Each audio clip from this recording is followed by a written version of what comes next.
Friends, আমি সুস্মিতা, বং blogger Susmita চ্যানেলে তোমাদের সবাইকে স্বাগত জানাই।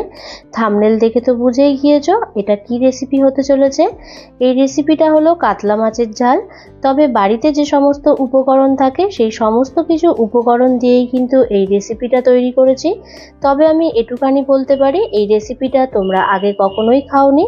এই রেসিপিটা আমি একটু নতুনত্বভাবে করার চেষ্টা করেছি, যেটা খেতে কিন্তু মুখে লেগে থাকবে। আর অবশ্যই কিন্তু তোমরা এই রেসিপিটা বাড়িতে ট্রাই করবে, খেয়ে বলবে কেমন হয়েছে। তাহলে চলো ভিডিওটা স্টার্ট করি। প্রথমে মাছগুলো ভালোভাবে ধুয়ে নেওয়ার পর লবণ আর হলুদ দিয়ে দিলাম। আর যেহেতু মাছের একটা আঁশটে গন্ধ থাকে, সেই গন্ধটা কাটানোর জন্য আমি এখানে একটা গোটা পাতিলেবুর রস ব্যবহার করেছি।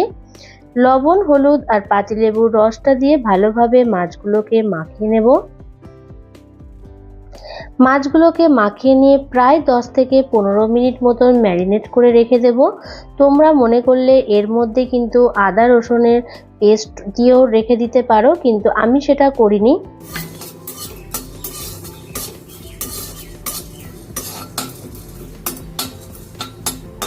এখানে দিয়ে দিলাম দেখো গোটা মৌরি, জয়িত্রী, গোলমরিচ, আর দিলাম 4 থেকে 5টা মতন কাজু বাদাম।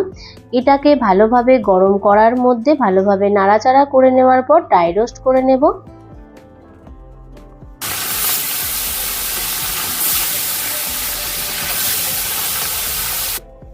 তারপরে তোমরা তো দেখতেই পেলে তেলটা গরম হয়ে আসলে মাছগুলোকে কিন্তু এপিট ওপিট করে ভালোভাবে ভেজে নিয়েছি।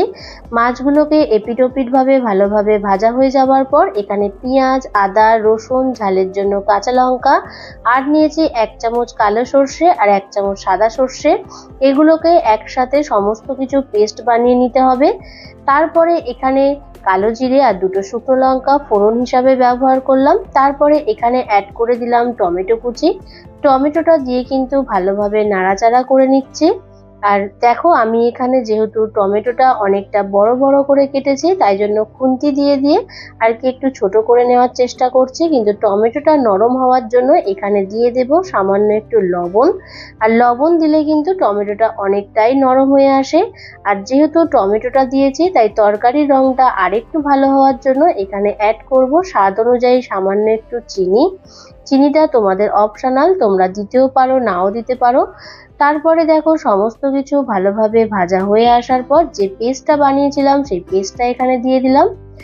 আর এই সময় কিন্তু গ্যাসের ফ্লেমটাকে একটু লো করে দিয়ে ভালোভাবে কষাতে হবে, কারণ এখানে কিন্তু আমি সর্ষে ব্যবহার করেছি। আর সর্ষে দিয়ে কষাতে গেলে কিন্তু গ্যাসের ফ্লেমটা একেবারেই লো করে রাখতে হবে। আর বারে বারে দেখো, তোমরা তো দেখতেই পাচ্ছ আমি কিন্তু বারে বারে কষাচ্ছি। যখন দেখবে এরকম তলাটা হালকা লেগে আসছে, সেই সময় কিন্তু হলুদের গুঁড়ো আর রঙের জন্য দিয়ে দিলাম কাশ্মীরি রেড চিলি পাউডার। এই সামান্য 2টো মশলা দিয়ে আবারও ভালোভাবে কষিয়ে নিচ্ছি।